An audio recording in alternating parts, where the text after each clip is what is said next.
Hello, I'm Esther Gitu-Ewart. Welcome to Africa 54. Here's what's coming up. Democratic Republic of Congo police fire tear gas to disperse protesters in Kinshasa who burned tires and US and Belgian flags. Navigating Nigeria's job market is posing a daunting challenge for graduates. And Jordan's King Abdullah visits President Joe Biden at the White House to discuss the Israeli-Hamas war. All this and much more coming up on today's Africa 54.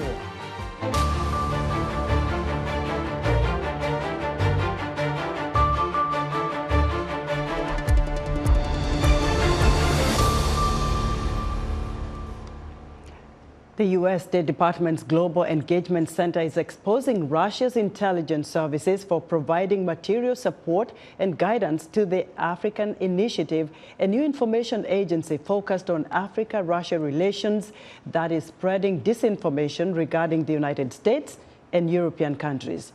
Joining us now to discuss this important issue is James Rubin, Special Envoy and Coordinator for the U.S. State Department's Global Engagement Center. Mr. Rubin, welcome back to Africa 54. Good to be with you. Now, what do you suppose Russia is trying to achieve in Africa by denigrating the United States and European countries? Well, it's hard to get inside the head of the Kremlin when it conducts this kind of information warfare.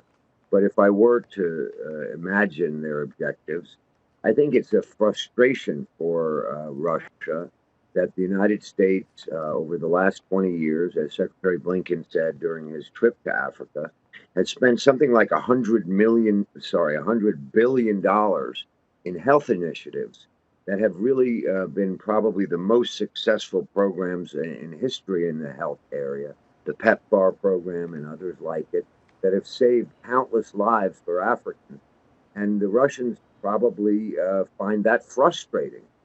That American health support is so dramatically successful, and they're trying to challenge it and make people question it, even though independent experts know that it's been so successful. Mr. Rubin, the health initiatives in Africa that the U.S. and other, Western countries have been spearheading there are very critical for the continent. We know what happened during COVID-19 and other epidemics. What kind of propaganda is Russia spreading about that? What do they want to see happen to the health sector in the continent? Well, this is what's really so dastardly about what the Russians are doing. Normally, the Russian government and the United States have geopolitical debates about the Ukraine war or about, policies in Europe. But in this case, the Russian government, through its intelligence services, are really responsible directly for killing Africans. Think about it. By deterring African citizens and governments from using Western health services, African people, men, women, and children, might not go to the facilities where life-saving health services are available. They might not go to get their vaccines, get their health care, because they've been misled into thinking that it's part of some conspiracy theory the Russians have invented.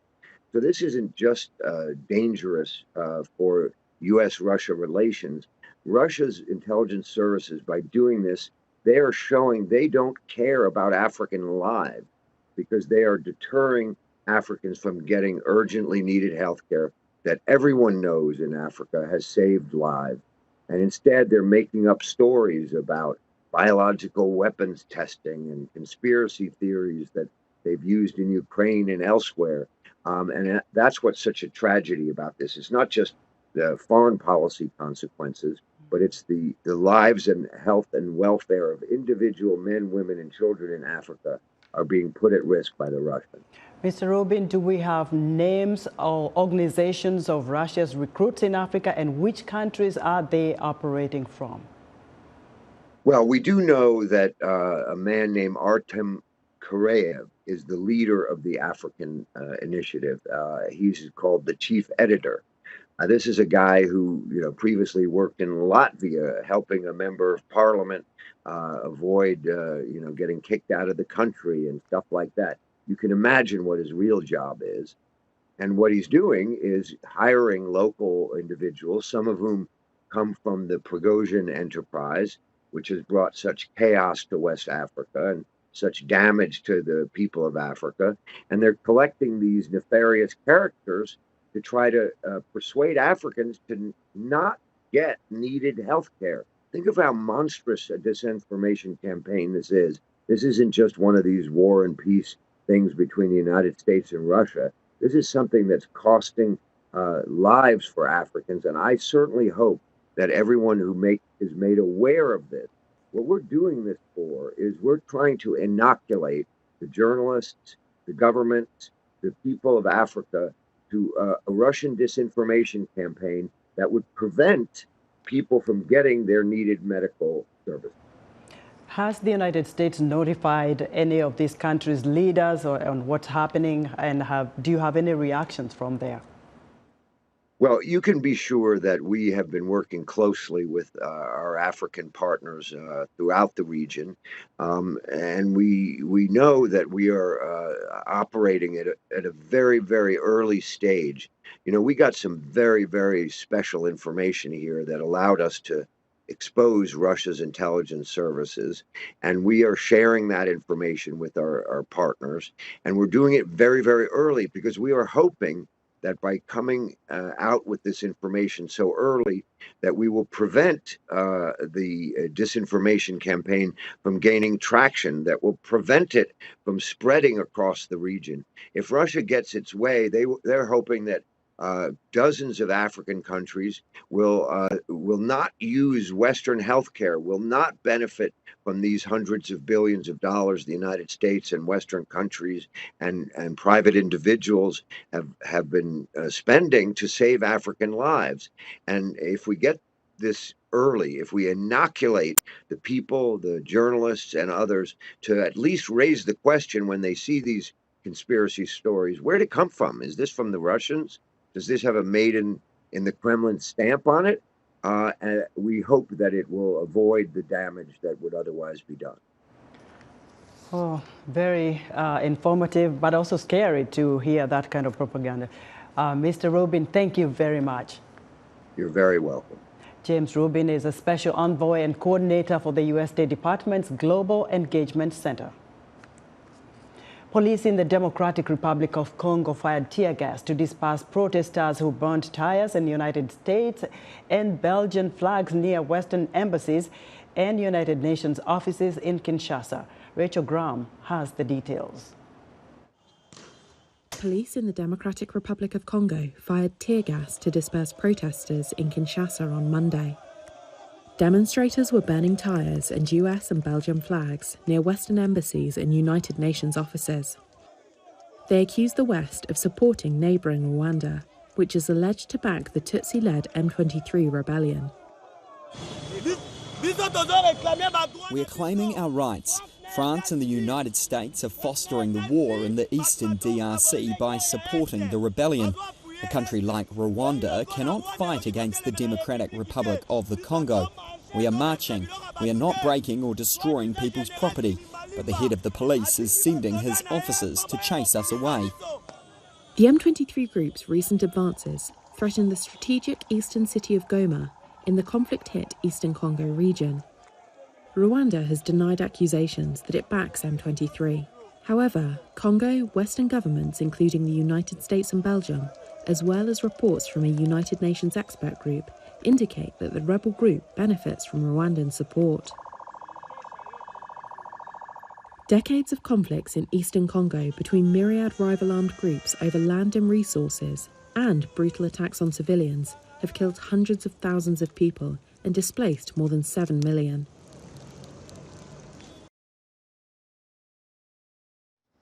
Rachel Graham of Reuters filed that report. In part 2 of VOA's 5-part series,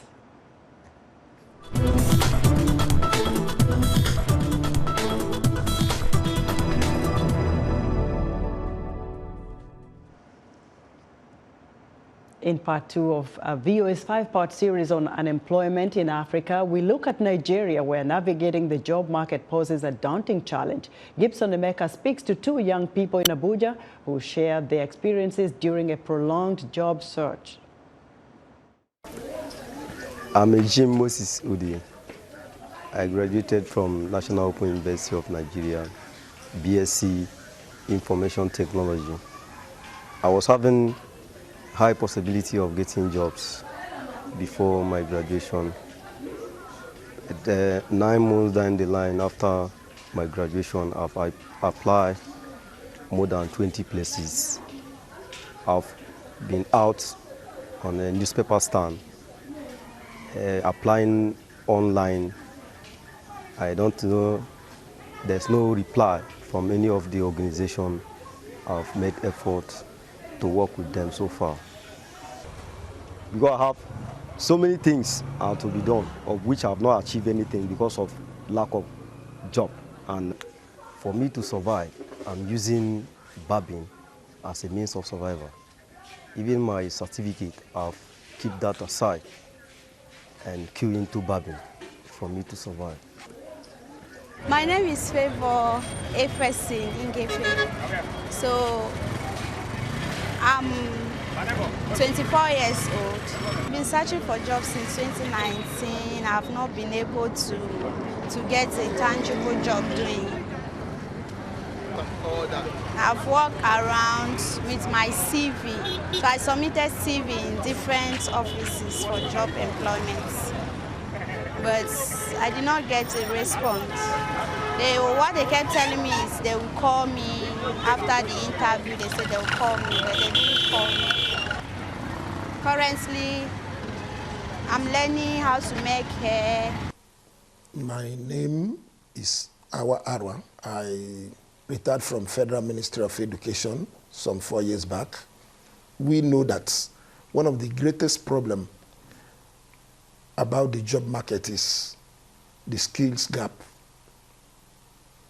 By skill gap, I mean the product of graduates we churn out may not be able to meet the needs, the requirement of the industry.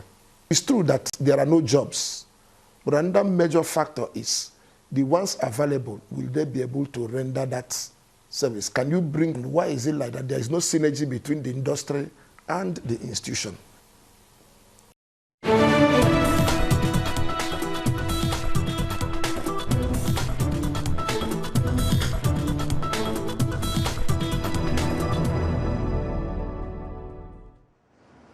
The World Health Organization says that in Zambia, over 70% of men and over 30% of women are drinking too much and too often. Some non-profit organizations are intervening to help those on the path to recovery from alcohol addiction. Kathy Short reports from Lusaka. 49-year-old businessman Bellington Shanzi started drinking beer casually as a teenager, but he says he quickly became addicted to alcohol.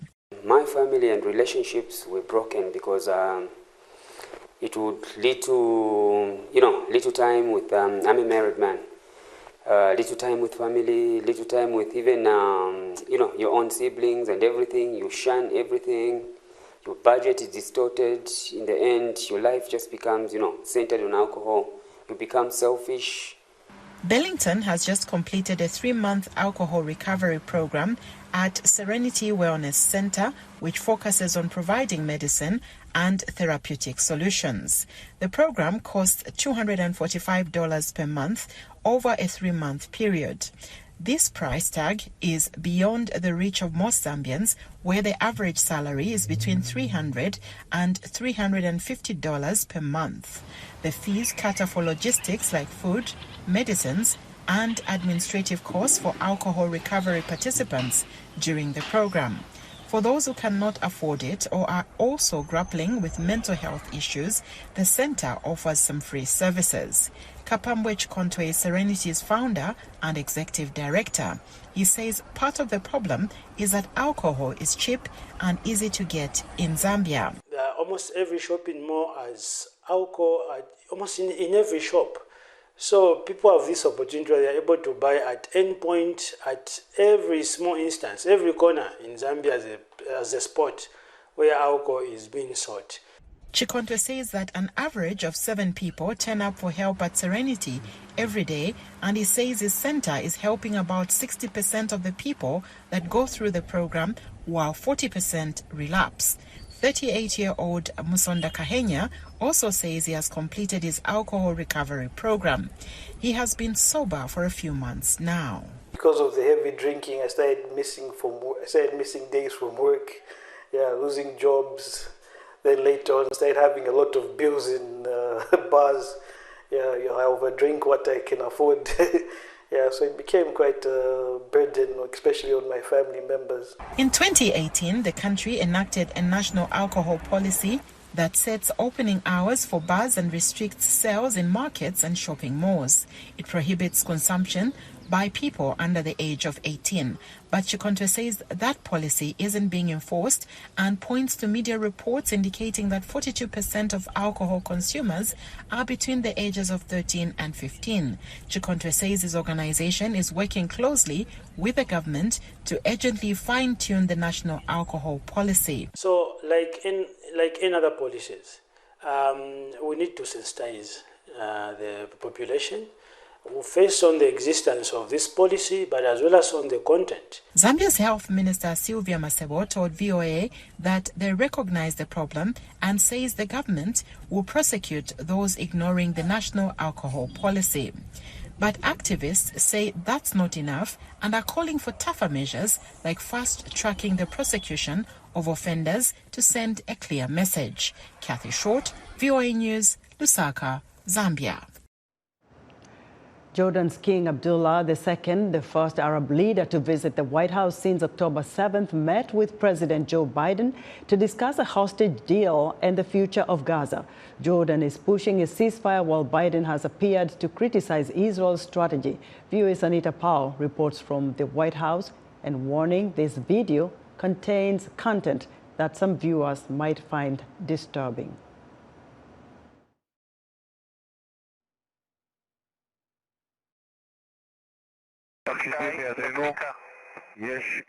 Scenes from the southern Gaza city of Rafah, which Israeli forces struck early Monday, rescuing 2 hostages held since Hamas's October 7th attack on Israel, killing at least 67 people and wounding countless others. About 1.5 million Palestinians are sheltering in the city, whose population has grown nearly fivefold since the start of the war. President Joe Biden and Jordan's King Abdullah II agreed Monday to continue to push for the release of hostages and the flow of humanitarian aid into Gaza. But their stances on the Rafah operation differed, with Biden repeating his weekend warning to Israel's prime minister. The major military operation in Rafah should not proceed without a credible plan for ensuring the safety and support of more than 1 million people sheltering there. They need to be protected. And we've also been clear from the start. We oppose any forced displacement of Palestinians from Gaza. Abdullah, however, was more blunt. We cannot afford an Israeli attack on Rafah. It is certain to produce another humanitarian catastrophe. We need a lasting ceasefire now. This war must end. However, on Sunday, Israeli Prime Minister Benjamin Netanyahu said, "Those who say that under no circumstances should we enter Rafah are basically saying, lose the war." Since the conflict started, Biden has gone from supporting Israel to questioning its moves. Last week, he described Israel's military response in Gaza as over the top. But the White House has pushed back against a ceasefire, speaking instead on Monday of a hostage deal that would lead to at least a 6-week pause in fighting. A humanitarian pause, an extended pause, that longer than what we saw back in November of a week, that would allow us to get all the hostages out, get more aid and assistance in, and then hopefully lead to discussions that could get us closer to an end to the conflict. Humanitarian officials say this new phase of the conflict in Rafah is terrifying. An extremely high number of civilians, mostly women and children, will likely be killed or injured. We have warned against actions violating the laws of war. The prospect of such an operation into Rafah risks further atrocity crimes. The world must not allow this to happen. Hamas, the U.S.-designated terror group, launched the October 7th attack on Israel that killed 1,200 people and led to the current war. The group has described operations in Rafah as a genocide. Meanwhile, for the people of Gaza, no end in sight to the suffering. Anita Powell, VOA News, the White House. Still to come, the United Nations warns that over 700,000 children in Sudan are facing malnutrition. We'll explain after the break. This week on Straight Talk Africa. As clashes intensify in Eastern Democratic Republic of Congo between the Congolese army and M23 rebels, thousands of people are fleeing towns and villages near Goma. In Kinshasa, protesters are accusing the West of supporting neighboring Rwanda. They allege Kigali backs the M23 rebels. Rwanda denies it. Join me, Haiti Adams, for an in-depth look into the turmoil in the Eastern DRC on the next Straight Talk Africa.